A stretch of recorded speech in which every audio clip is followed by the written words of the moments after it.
Je me considère comme un protecteur de la nature en chassant, puisqu'on régule le gibier, c'est nécessaire. Bien sûr qu'on a la peine de comprendre qu'on puisse aimer et tuer, et pourtant...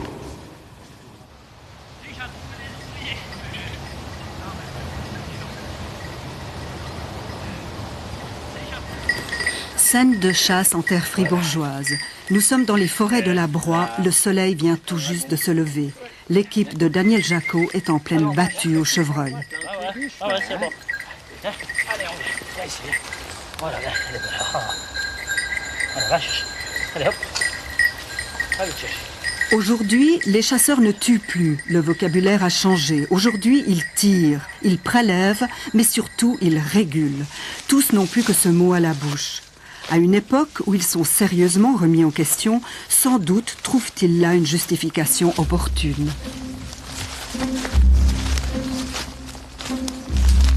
Les chasseurs, on veut voir du gibier, on veut voir de la faune, une faune équilibrée. À un moment donné, on doit faire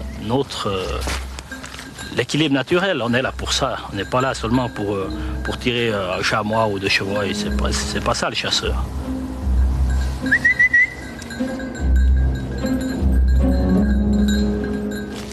La chasse n'est pas une affaire innée, elle s'apprend. Actuellement, le permis s'obtient au bout de 2 ans d'efforts et après un examen de tir sévère.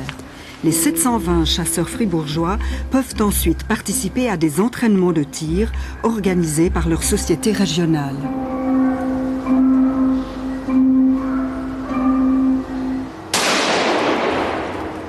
On est dans l'écologie. Pour l'écologie, c'est normal. Tout chasseur, on vient se ressourcer dans la nature. On est des gens de terrain. On connaît bien souvent plus la nature que certains, je dirais. Parce qu'on connaît les mœurs du gibier, on connaît beaucoup de choses. Un parti dégagé. Voilà. Non. Voilà. Magnifique, Georgie. Alors, Georgie, hein. Bravo, hein. Je vais mettre le bouton avant, hein. Toute bête doit être identifiée histoire de vérifier qu'on n'a pas dépassé le nombre autorisé. Quelle heure? C'est 11 heures.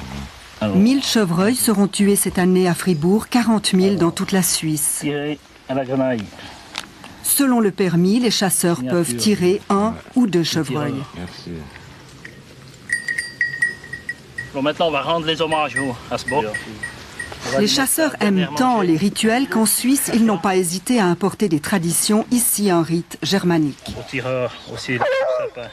Voilà. Oui, bon revers, on veut féliciter cette action de chasse qui était superbe. Premier verre à la bête. Deuxième au tireur. Au tireur. Merci. Santé, Georgie, bravo. Santé. Santé. Santé. Santé. Qu'est-ce que vous avez ressenti au moment de tirer? Oh, mais c'est un plaisir. C'est plaisir. Mais ça doit tomber, c'est ça. Quand on tire, on veut tuer l'animal. Donc on cherche à... On se poste, on fait en mesure de... Mais c'est pas toujours facile, on est surpris. Disons, quand on n'est pas à bonne distance, on doit renoncer à tirer, ça c'est clair. Oui, s'ils partent... S'ils partent, de cul, comme on dit vulgairement, de cul, on ne doit pas tirer. Non. C'est ça le principe. Pourquoi là? Parce qu'alors là, vous risquez de les blesser. C'est ça la chasse. Oui. C'est pas prendre et puis tirer un chevreuil à la carabine à 200 mètres. La chasse, c'est les chiens, c'est la passion, c'est ça qu'on veut. Ça n'a rien à voir avec... On n'est pas des assassins, on a tué un chevreuil. Oui. L'animal tué, il faut le vider. Ce n'est pas donné à tout le monde. Daniel Jacot a le geste auguste de celui qui a appris tout petit. Voilà, la même chose, on dit les cordes. Voilà. Une tâche à exécuter dans les règles de l'art, c'est pourquoi il est si important pour des débutants de s'intégrer dans des groupes de chasseurs sachant chasser. Ici. Voilà.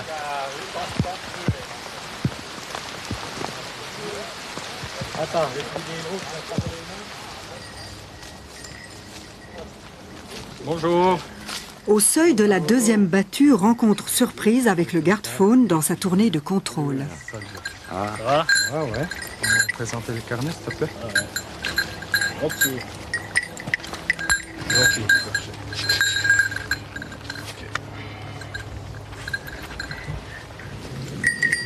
vous allez commencer la battue. Ouais, c'est pas facile, hein, je pense, de se déloger là quand ils sont dans ce verset.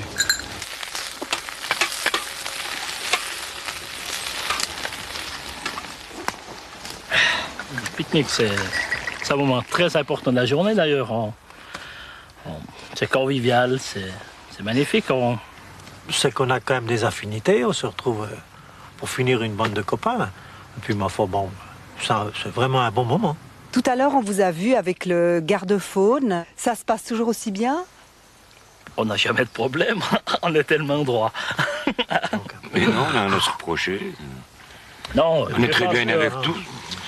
Donc, Mon Dieu, il fait son travail. Pour la part, Aucun chasseur ne nous en dira davantage. En fait, le climat est explosif. Dans une interview, un garde a critiqué l'an dernier le comportement de certains chasseurs qui tirent mal, boivent sans mesure, abandonnent des bêtes blessées. Un député chasseur a demandé qu'on châtie le surveillant. Le garde a été sanctionné et plus personne dans la profession n'ose parler de ce qu'il peut observer sur le terrain. C'est en vain que la presse s'est insurgée. Garde-faune muselé, loi du silence, un habitant de Fribourg a pris sa plume pour réagir. Cette lettre des lecteurs, vous l'avez écrite en tant que quoi? Alors, ni ami ni ennemi des chasseurs, je l'ai écrite en tant que citoyen qui avait un sentiment d'injustice. Garde-chasse sanctionné. Un surveillant de la faune a eu la très grande satisfaction d'être sanctionné d'un blâme écrit et d'une amende parce qu'il a eu le courage de témoigner.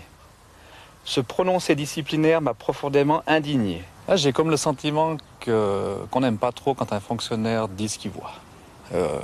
Bon, là, ça concerne un garde-faune, mais on peut extrapoler et puis dire que ça pourrait concerner tous les fonctionnaires. Si un gendarme dénonçait l'irresponsabilité d'automobilistes, si un employé des contributions dénonçait les fraudes de contribuables, comment réagirait le citoyen? Pour moi, ces fonctionnaires auraient raison. Ce surveillant, de quoi s'est-il montré digne? De lucidité, d'honnêteté, d'amour de la nature et de son métier. À Fribourg, les gardes-faunes sont privés du droit d'expression et les chasseurs se protègent entre eux. Nous avons dû aller à Neuchâtel pour rencontrer l'oiseau rare qui ne pratique pas l'omerta. Jean-Marc Weber est biologiste, chasseur et garde-faune auxiliaire. Ici, c'est une zone réserve naturelle dans laquelle la chasse est interdite. On pourrait trouver quelquefois des chasseurs qui viennent tirer du canard, mais je pense que c'est très rare. Par contre, sur le reste du secteur, dans les zones de pente, on peut avoir des activités de braconnage qui sont un peu plus poussées. Pour moi, je pense qu'un mauvais chasseur est celui qui ne respecte pas les principes de l'éthique de la chasse, qui ne respecte pas la nature, qui ne prend pas les précautions d'usage lors des manipulations d'armes. Ou bien, je pense aussi que certains chasseurs qui ont des propos trop extrêmes ne contribuent pas à la sauvegarde de la chasse. Jean-Marc Weber, on ne le verra pas à la chasse car il a déjà tué son quota de chamois et de chevreuils.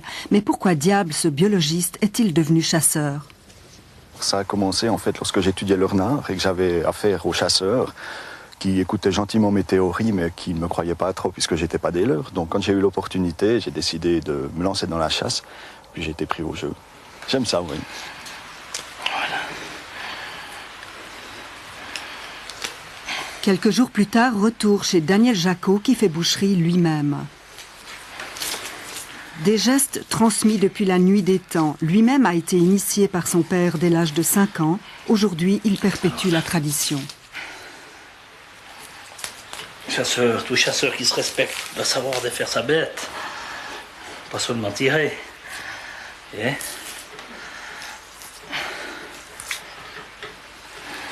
tu dois bien regarder, Rémi, un jour.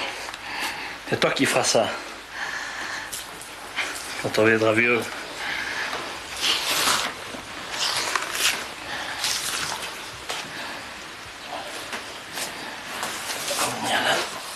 Alors vous allez tuer 3, 4, 5 bêtes 5 bêtes, ce qui est, disons, consommable. Après, bien sûr, on tire... moi, je tire environ une trentaine de renards par hiver. Et quelques fouines, quoi. On tire aussi les corneilles. On essaye de régulariser ça, mais ça, c'est difficile.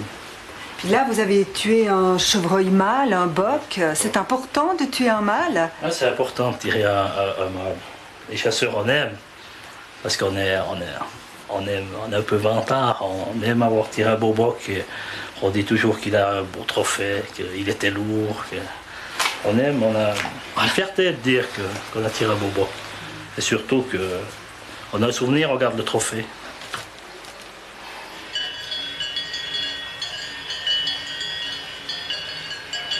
Vous voyez, une trace de renard, puis ça c'est des traces de chevreuil.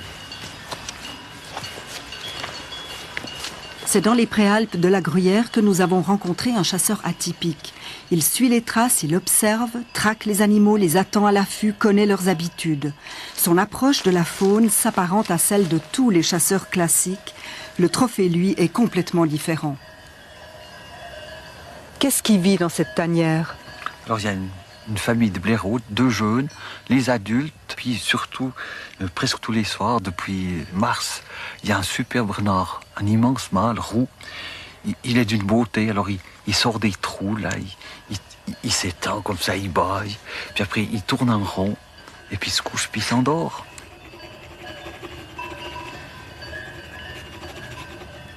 Et puis d'un coup, on sait que peut-être dans 2 jours, dans 3 jours, eh ben, il sera perforé de grenaille, et puis il n'existera plus. Alors on reviendra, il y aura peut-être encore les blaireaux. Et puis dans quelque temps, le terrier sera froid. Alors je me dis, mais de quel droit on décide de mettre une balle dans la tête de ce renard? Mais les chasseurs disent qu'il y a trop de renards. Mais il y a toujours trop. Ça dépend pour qui, parce que chacun tire la couverture à soi. Alors les chasseurs disent il y a trop de lynx, il y a trop de renards. Pourquoi? Parce qu'ils mangent du gibier. Et puis les forestiers disent il y a trop de gibier, parce qu'ils mangent les arbres. Et puis, un exemple tout simple, dans le canton de Fribourg, il y a 250 bouquetins. Et puis on les gère, on les régule, parce qu'ils détruisent leur milieu, il y en a trop. Et puis, dans les montagnes fribourgeoises, il estive chaque année 7000 moutons, plus de 7000 moutons. Alors, on a 250 bouquetins qui détruisent le paysage et 7000 moutons qui l'entretiennent. Alors voilà, tout dépend comment on voit les choses. Ces mêmes chasseurs, c'est peut-être là qu'ils ne se rendent pas compte qu'ils veulent toujours plus. Et ils obtiennent toujours plus parce qu'ils aboient. Et les hommes politiques écoutent les gens qui aboient.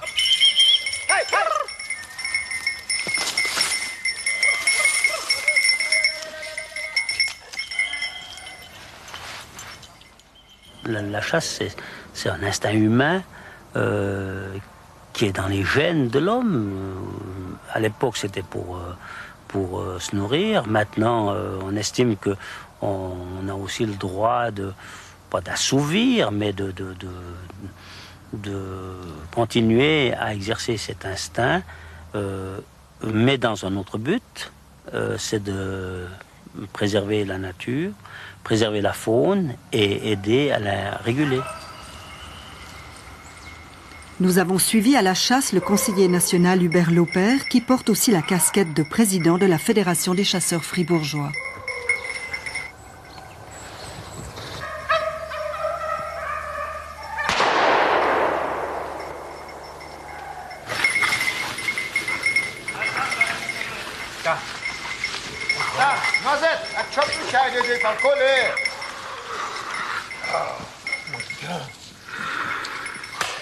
On dit souvent que le gibier a sa chance, mais ici, quelle est-elle? Pendant un mois, des équipes de chasseurs vont se succéder matin et après-midi.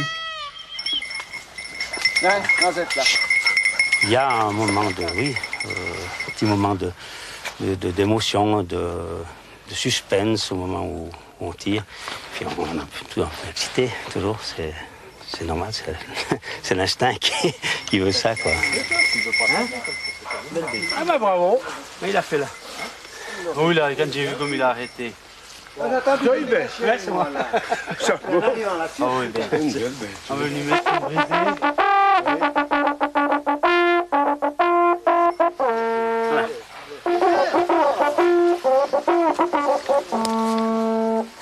Voilà. Bravo. Joli. Première battue. C'était quoi ça? Ah bon. C'était La sonate pour un chevreuil mal tiré. Seule critique admise, celle émise par les chasseurs eux-mêmes et encore sous forme de plaisanterie. À notre santé, au santé du gibier, santé au tireur, santé au tireur. Vous chassez en groupe. Est-ce que vous chasseriez avec n'importe qui? Pas du tout, pas du tout. Et même, il y a des gens qu'on a prié de quitter le groupe parce qu'ils ne convenaient pas. Qu'est-ce qui convenait pas? Il y a des caractères qui conviennent pas. On n'aime pas les gens égoïstes et qui se comportent comme s'ils étaient tout seuls. J'ai rencontré ce groupe l'année passée. Ils nous ont tout de suite adoptés, ce qui est fabuleux. C'est parce que chez les chasseurs, effectivement, dans les groupes, c'est pas facile de s'introduire. Au fond, c'est quand même une affaire d'hommes. C'est ça, tout à fait. On a besoin d'être ensemble, de se causer, on se raconte des histoires, on vite beaucoup vers à midi, on raconte beaucoup d'histoires entre nous et c'est très sympathique. C'est un bon moment. On prend le temps de s'arrêter pour manger. On prend 1h30, 2 heures et on fait un feu. C'est un des bons moments de la chasse. C'est l'arrêt de 9h, c'est l'arrêt de midi. C'est ce qui fait le plaisir, en fait, de la retrouvaille. Santé. La prière. Santé. Santé. Santé. Fais la prière. Chadon. Chadon.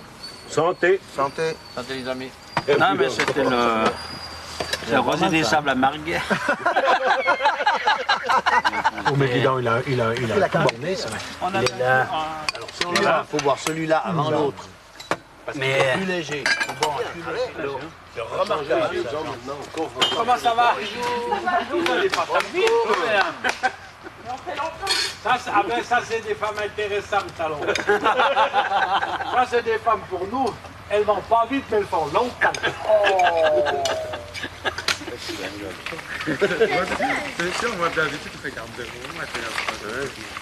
Lorsque vous rencontrez des promeneurs, comment ça se passe? En principe, ça se passe très bien.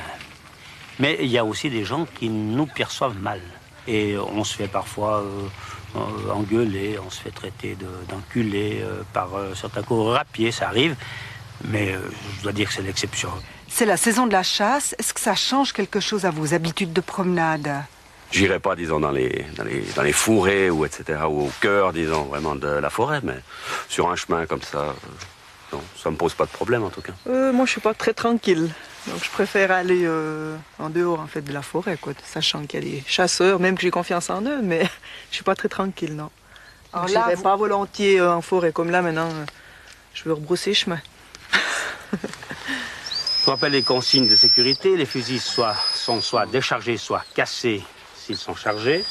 Et les précautions générales, je vous les rappelle, en ce qui concerne les autres utilisateurs de la forêt, les coureurs à pied, les promeneurs, etc. Des recommandations importantes, mais rarement répétées, sauf lorsqu'il y a une caméra. En saison, ils occupent le terrain. Est-ce que le patron des chasseurs fribourgeois est conscient du danger potentiel? Non. Non, ça m'inquiète.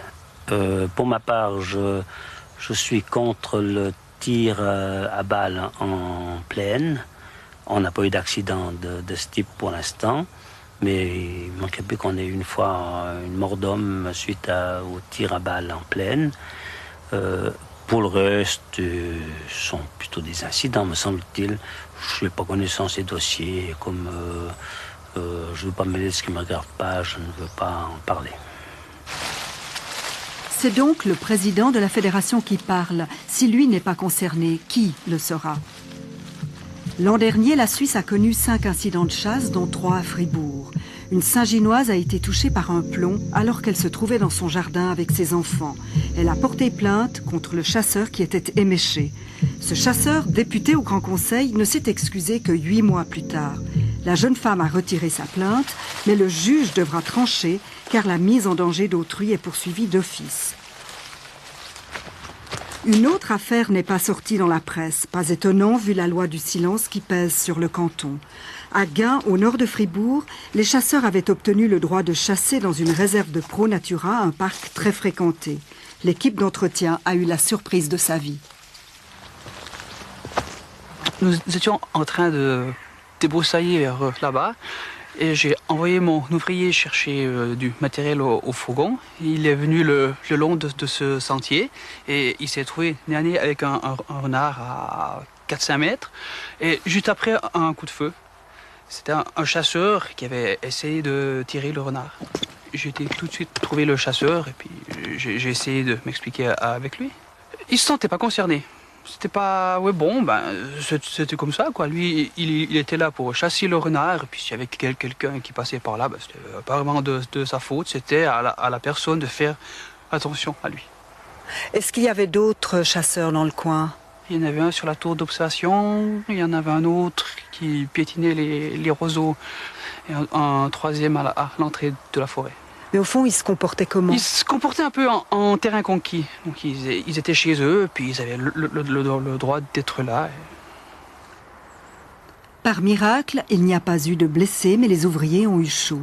Le parc est redevenu comme avant. La commune a obtenu du canton que la chasse soit à nouveau interdite dans la réserve, une décision contre laquelle des chasseurs vont recourir. Sur le plan national, le lobby des chasseurs a décidé de renforcer son efficacité. Finalement, nous sommes une minorité, et une minorité qui se fait peut-être pas assez entendre, ce qui fait que les chasseurs ont tendance à essayer de créer un lobby pour faire valoir leurs droits sur le plan cantonal, sur le plan national, parce que nous estimons que la chasse est une bonne chose. Une autre catégorie de chasseurs est en train d'émerger pour qui la chasse ne se pose pas en termes de lobby. Jean-Marc Weber est à la fois écologiste et à la tête de la Diana neuchâteloise. Est-ce qu'on peut être à la fois écologiste et chasseur? Je crois bien, je crois que j'en suis la preuve vivante. C'est compatible? Absolument, absolument. La chasse est un acte écologique. On a des prédateurs naturels comme le lynx, le loup. L'homme en fait partie. Mais comme président d'une société de chasse, vous êtes en même temps membre de sociétés qui défendent l'environnement. Est-ce que c'est confortable comme position? C'est pas toujours confortable, puisque pour certains chasseurs, je suis considéré comme le ver dans le fruit. Je vous laisse épeler vert comme vous le désirez. Puis pour certains écolos, je suis un traître. Mais bon, ces deux franges-là représentent des extrêmes. En règle générale, ils acceptent bien cette position. Il y en a une dizaine. En Gruyère, au pied du Vanille Noir, nous avons rejoint un groupe de chasseurs qui se préparent pour une autre forme de chasse, les tirs de régulation. On va les voir demain matin, celui-ci. Il y a beaucoup de chèvres et de cabris. Oh, il y a pas mal. Ici, dans cette réserve appartenant à l'association Pro Natura, le canton a décidé de faire tirer par des chasseurs volontaires 14 chamois, soit un 10e du cheptel. Les chasseurs sont montés la veille pour repérer les bêtes destinées à être abattues. Une femelle vient d'être tirée. On a eu la chance d'apercevoir une chèvre qui était tout en haut, qui traversait sous les parois. Et puis bon, la nuit tombait, on s'est dit, ma foi, si on arrive avec le physique de monter rapidement, et ben, on peut éventuellement la tirer. Et puis bon, c'est vrai qu'on est monté très vite. Et puis on a la chance de croiser quand elle coupait un endroit où c'était tirable. Et puis j'ai eu la chance de la tirer, et puis elle est tombée. Oui, je suis descendu, on est descendu à 11h30 les deux pour vous chercher. On voit bien où on a été hier. On a vu la différence qu'il y a. Ouais. Le lendemain, Diane à l'aube pour être à pied d'œuvre. Tout le groupe participe au repérage, des amis de tous âges et de toutes professions, puisqu'on trouve aussi bien un imprimeur, un retraité, un ferblantier, un architecte qu'un religieux. Tous, sauf un, ont déjà tiré. Il reste encore un chamois à abattre, le 14e, un mâle adulte. Mais pourquoi participer à ce genre de tir ? Je pense que de la part des chasseurs, c'est une nécessité de participer à ces tirs de sélection. Donc je me suis inscrit, je pense que c'est le rôle du chasseur, de chasseur gestionnaire, donc de s'inscrire et il y a un tirage au sort. Et puis si on a la chance d'être pris, parce que c'est aussi un privilège, eh bien de pouvoir participer à cette chasse. Nous nous trouvons dans une réserve naturelle. Rien ne prouve qu'ici des tirs de régulation soient absolument indispensables. On peut se demander si les prédateurs naturels dont le lynx ne pourraient pas jouer ce rôle. Le chasseur, comme il le prétend, est-il le meilleur garant de l'équilibre? Les gardes-faunes sont partagés sur la question, ce qui ne facilite pas les rapports avec les chasseurs. Personnellement, j'ai de très bonnes relations avec les gardes-faunes et moi je pousse en tant que président des chasseurs de la Gruyère à ce que tous les chasseurs collaborent avec les gardes-faunes. C'est vrai qu'il y a peut-être certaines personnes qui ont eu des morts avec certains gardes, mais à mon avis, les gardes-chasse et les chasseurs s'entendent très bien. Des mots, l'expression est faible. Ce garde-faune se tait comme tous ses collègues. Mais voici ce qui s'est passé. Il avait chapitré un chasseur qui avait abandonné une bête blessée. Ne supportant pas les critiques, le chasseur a braqué son arme contre lui et le garde a porté plainte. Le chasseur vient d'être condamné à une peine légère. Bizarrement, il est toujours en possession de son permis. On le voit, même un jeune président de société de chasse n'ose pas prendre les mesures d'exclusion qui s'imposent face aux moutons noirs. Pendant ce temps, plus bas dans le vallon, un chasseur chevronné se prépare à tirer le chamois qui lui a été attribué.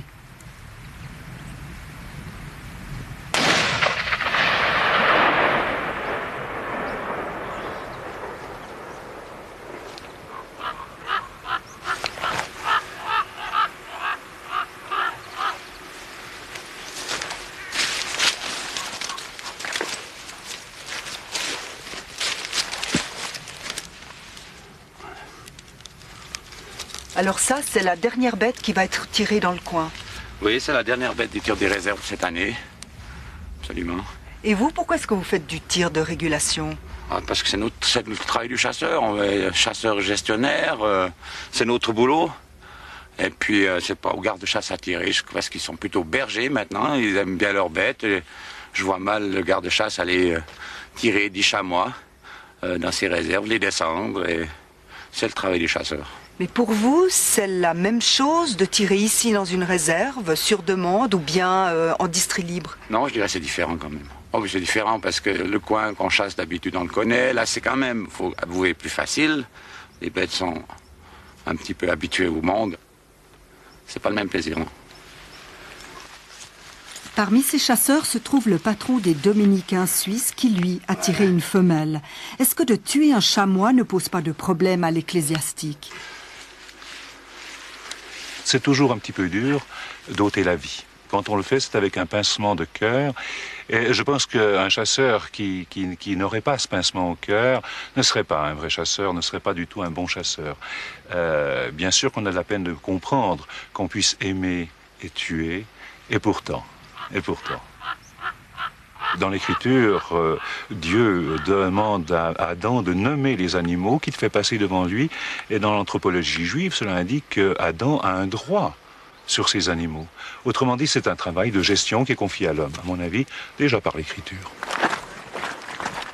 Dernier tir de la saison dans cette réserve. Maintenant, les chamois peuvent dormir tranquilles et les promeneurs se balader sans appréhension. Les chasseurs se sentent mal aimés. S'ils ne veulent pas devenir une espèce menacée, il ne leur suffit pas d'invoquer la bénédiction divine. Il leur reste à respecter les lois et à les faire respecter dans leur rang. Le voudront-ils ?